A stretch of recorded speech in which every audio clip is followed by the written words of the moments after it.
Meet বক্সটা কিন্তু কম বেশি সবারই অনেক বেশি পছন্দের একটি খাবার। আর এই খাবারটা খেতে আপনার এখন আর রেস্টুরেন্টে যাওয়া লাগবে না, বাসায় খুব সহজে এই খাবারটি আপনি তৈরি করতে পারবেন।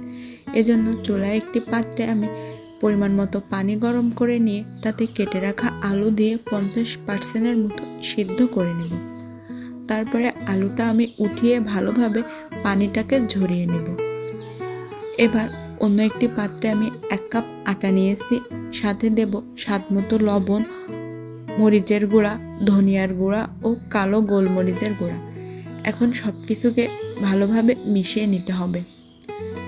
এবার আমি এখান থেকে অর্ধেকটা পরিমাণ আটা উঠিয়ে রাখব, আর বাকি আটার ভিতরে আমি 1 কাপের মতো মুরগির মাংস, সাথে 2 টেবিল চামচ টমেটো সস, 1 টেবিল চামচ সয়া সস ও একটি ডিম দিয়ে এটাকে ম্যারিনেট করে রাখবো 10 মিনিটের জন্য।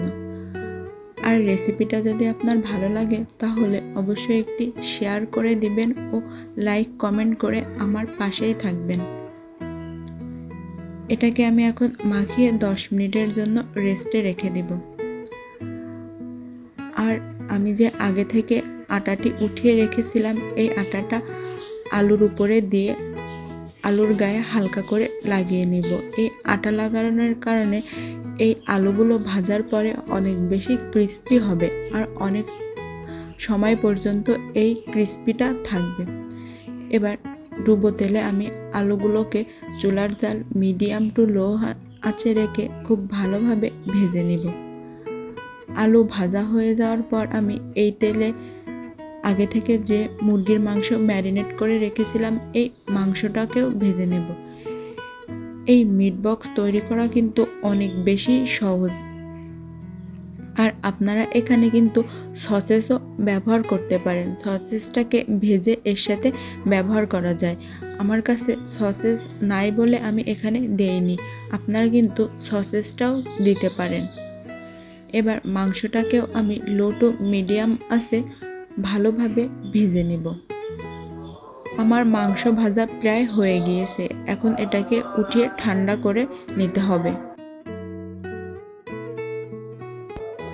এখন একটি বোলের ভিতরে আমি আগে থেকে ভেজে রাখা মাংস ও আগে থেকে ভেজে রাখা ফ্রেঞ্চ ফ্রাই দিয়ে দিয়েছি। এবার আমি ইচ্ছামতো মেয়োনিজ ও টমেটো সস দিয়ে দেব। আপনারা কিন্তু মেয়োনিজ ও টমেটো সস আপনাদের পছন্দ মতো কম ও বেশি করে দিতে পারেন। এভাবে আমি 3-4টা লেয়ার দিয়ে নেব। আর এখানে কিন্তু আপনারা সসেসটাও এভাবে ভেজে নিয়ে ব্যবহার করতে পারেন। আর উপর থেকে একটু কাঁচামরিচ দিয়ে আমি এটাকে পরিবেশন করব।